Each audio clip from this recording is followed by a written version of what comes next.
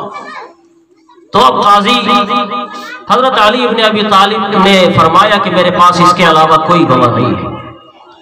تو قاضی نے کہا پھر اس کا مطلب یہ ہے کہ یہ فیصلہ سنایا جاتا ہے یہ زرہ آپ کی نہیں یہودی کی ہے، کیونکہ یہودی کے قبضے میں۔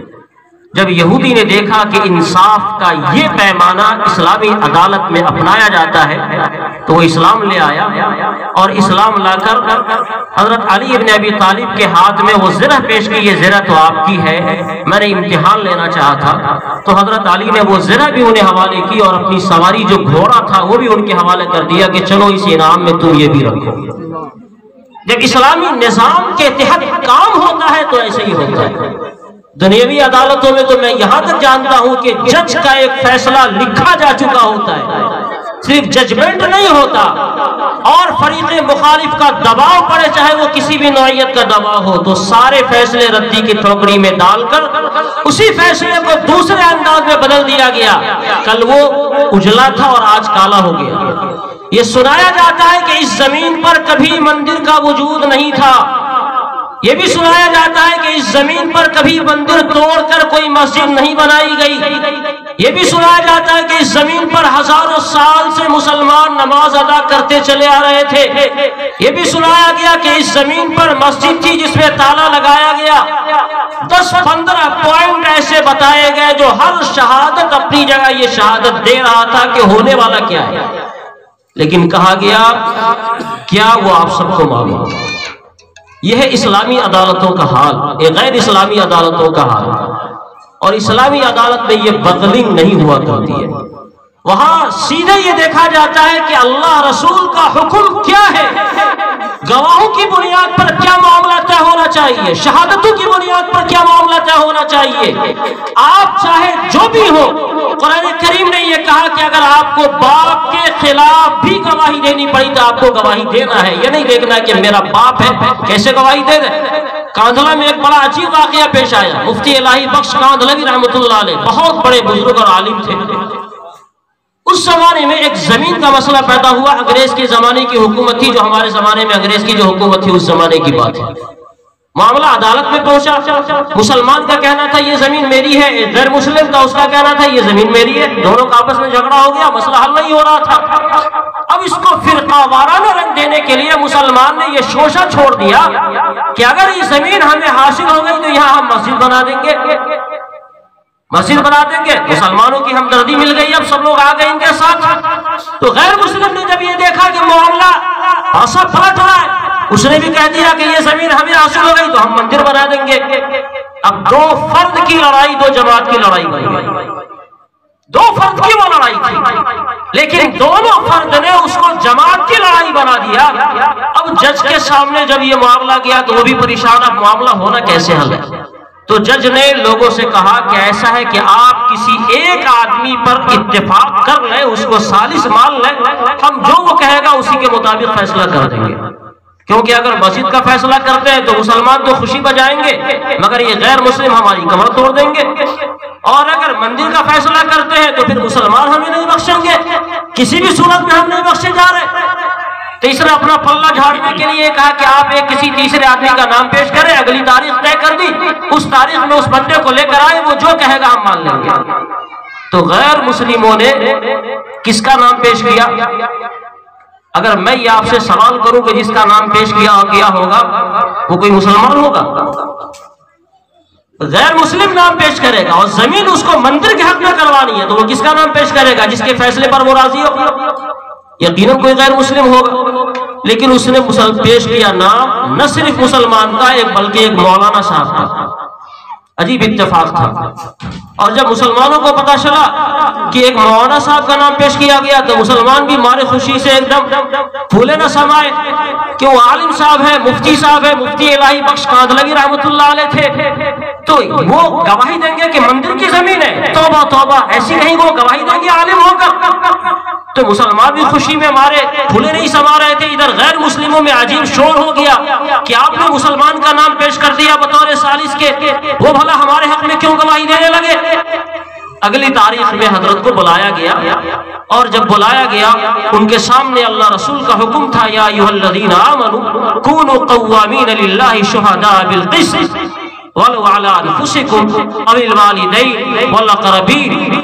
اے ایمان والو، یہ تمہاری ذمہ داری بنتی ہے کہ جو تم سچ دیکھو اسی کی گواہی دو، چاہے وہ گواہی تمہارے خلاف کیوں نہیں جائے، تمہارے ماں باپ کے خلاف کیوں نہیں جائے، کسی فقیر کے خلاف کیوں نہیں جائے۔ اگر وہ فقیر ہے تمہاری گواہی دینے سے مالدار نہیں ہوگا، اللہ تعالیٰ اسے مالدار بنائے گا۔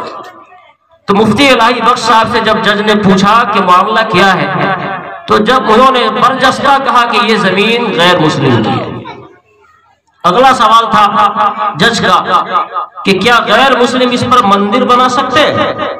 تو کہا جب زمین غیر مسلم کی ہے تو وہ مندر بناوے، مکان بناوے، بیچ دیں، کھا لیں، یہ ان کی مرضی ہے، اس میں ہمیں کیا کہنا ہے۔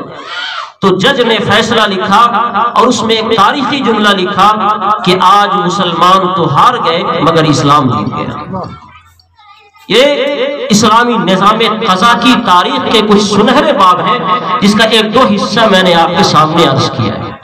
آپ کے سامنے مستقل یہ بیان کیا جا رہا ہے کہ اپنے معاملات کو سرکاری عدالتوں میں لے جانے کے بجائے جو ہندوستان میں اور خاص طور سے ہمارے بہار کے لیے اللہ تعالیٰ نے فخر کا باعث بنایا کہ باضابطہ منظم طریقے پر پورے ضلع کے مختلف علاقوں میں نظام قضا قائم ہے، وہاں اپنے اختلافات کو لے جائیں۔ جانتے ہیں اس کا فائدہ کیا ہوگا؟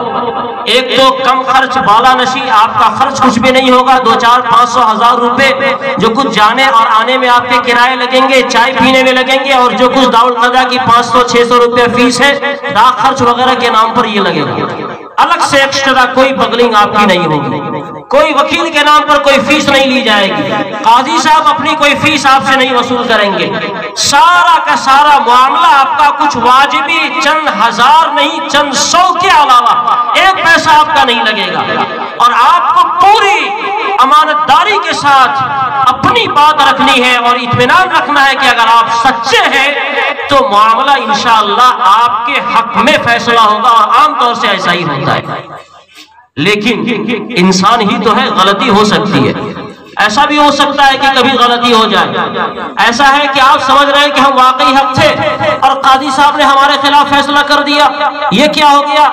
اسلامی عدالت میں بھی معاملہ غیر اسلامی ہو رہا ہے، ناانصافی کا فیصلہ ہو رہا ہے۔ نہیں، اگر آپ کے حق میں فیصلہ ہے تو بھی آپ جیت گئے، اور اگر آپ کے خلاف فیصلہ ہوا تو بھی آپ کے ہاتھ میں لڈو ہے تو بھی آپ جیت گئے، کیونکہ آپ اگرچہ ایک معمولی چیز کو ہار گئے مگر اللہ کی رضامندی کو آپ نے حاصل کر لیا۔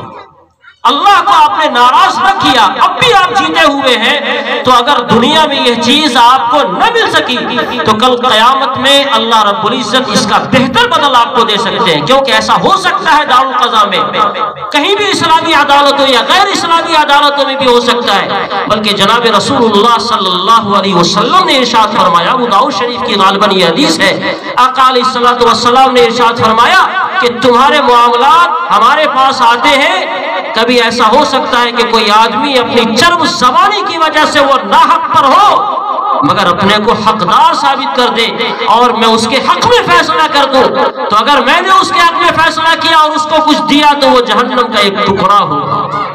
تو ایسا کبھی ہو سکتا ہے، خدا نخواستہ مس ہو جائے تو بھی آپ خسارے میں نہیں ہیں، کیونکہ اللہ کی رضا آپ کے ساتھ ہے، یہاں دونوں ہاتھ میں آپ کے لڈو ہیں، اور سرکاری عدالتوں میں جائیں گے تو دین و ایمان بھی برباد ہوگا، آپ کی دنیا بھی برباد ہوگی، اور کیا حالات ہوں گے، سب کچھ برباد ہونے کے بعد بھی ہوش میں آپ نہیں آئیں گے، کیا ہوگا وہ آپ سمجھ سکتے ہیں۔ اس لیے دارالقضا کے جتنے اختیارات ہیں، جو معاملات دارالقضا کے حوالے ہونے چاہیے، ان معاملات میں خدا نہ کرے ہمارے درمیان کوئی اختلافات نہ ہو، لیکن اگر ہوتا ہے تو اللہ رب العزت کا حکم ہے فَإِن تَنَازَعْتُمْ فِي شَيْءٍ فَرُدُّوهُ إِلَى اللَّهِ وَالرَّسُولِ، کہ اگر کسی معاملے میں اختلاف ہو جائے تو اللہ رسول کے حکم کی طرف آؤ، اور اللہ کا حکم ہے کہ جب تمہارے حق میں یا تمہارے خلاف کوئی فیصلہ کر دیا جائے تو اس میں ذرہ برابر بھی دل میں تنگی نہیں لانا، جو فیصلہ ہوا اسے مان لو۔ یہی اللہ رب العزت کے ساتھ ہمارے سچی وابستگی کا اور بندگی کا تقاضا ہے۔ اللہ تعالیٰ اس پیغام کو سمجھنے والا اور اس پر عمل کرنے والا بنائے۔ آمین وآخر دعوانا ان الحمد للہ۔